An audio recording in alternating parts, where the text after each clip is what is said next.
কাকা করছে নায়িকারা এসে শুটিং করছে এই জায়গায়। এটা ছিল মাইক্রো নিয়ে ঢাকায় যাইছিল। হ্যাঁ হ্যাঁ।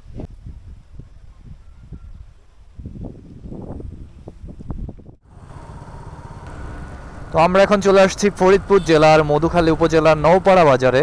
এখানে সুন্দর একটা তাল বাগান আছে, আমরা সেইখানে যাব। কাকু আসসালামু আলাইকুম। ওই যে তাল গাছের বাগান, এই রাস্তা। আমরা এখন নওপাড়া বাজার থেকে সেই তাল গাছের বাগানের দিকে যাওয়ার চেষ্টা করতেছি। আমরা চলে আসছি নওপাড়া সরকারি প্রাথমিক বিদ্যালয়ের এখানে, আর এর পাশেই কোথায় যেন সেই তাল বাগানটা।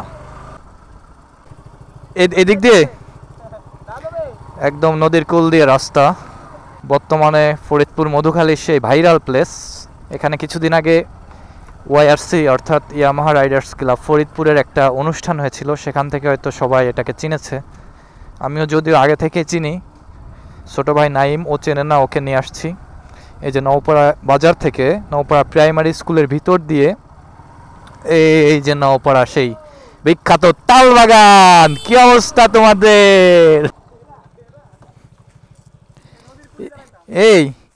এইখানে কমার্সে পড়তি না তুই?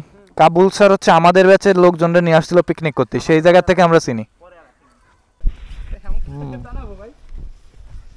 টানাইলে টানা, এই যে এখানে চষে ফেলছে, জায়গাটা এরকম ছিল না, এমনি ছিল, এখানে খাওয়া দাওয়া করছিল তাই। কাকা আসসালামু আলাইকুম। এই যে এই তাল বাগানটা কার মূলত, মালিক কে? মালিক হচ্ছে আজিজার মোল্লা। ও, উনি কি মানে শখের থেকে লাগাইছে নাকি আসলে কাহিনী? এই যে শখে ও লাগাইতেছে। তো এটাকে তো সে তাল হচ্ছে না তাহলে? তাল না হচ্ছে ডাইগো মেগো বেচে। ও পাকা বানানোর সময়। ও আচ্ছা আচ্ছা আচ্ছা। নদী ভেঙে যাচ্ছে এই পাশে। এর ভাঙে যদি ভাঙে যায় তো চলে গেল। না তার কোনো কাটাকাটি চিন্তা নাই, যে ভেঙে গেলে যাবে নালে থাকবে। কত ভাঙে চলে গেছে না গাঙ্গে? আরো বড় ছিল, আরো বড় ছিল। আর কত দূর ছিল? হ্যাঁ হ্যাঁ। থেকে ভাঙতে ভাঙতে এই পাশে আসছে না মধুমতি নদী। এই যে ও যে বাঁধতে যাচ্ছে, আর এটা হচ্ছে ওটা পাল্লা নওপাড়া পাল্লা। আর ওই যে ওই পাশে একটা ঘাট দেখলাম, ওই যেন আপনার হলো তারাপুর। হ্যাঁ ওইটা সরপাড়া। ছবি তুলবি এই জায়গা? হ্যামকটা নাই, ভিডিও করব ভাই। ওটা না, কাকা করছে নায়িকারা এসে শুটিং করছে এই জায়গায়। এটা ছিল মাইক্রো নিয়ে ঢাকায় যাইছিল। হ্যাঁ হ্যাঁ।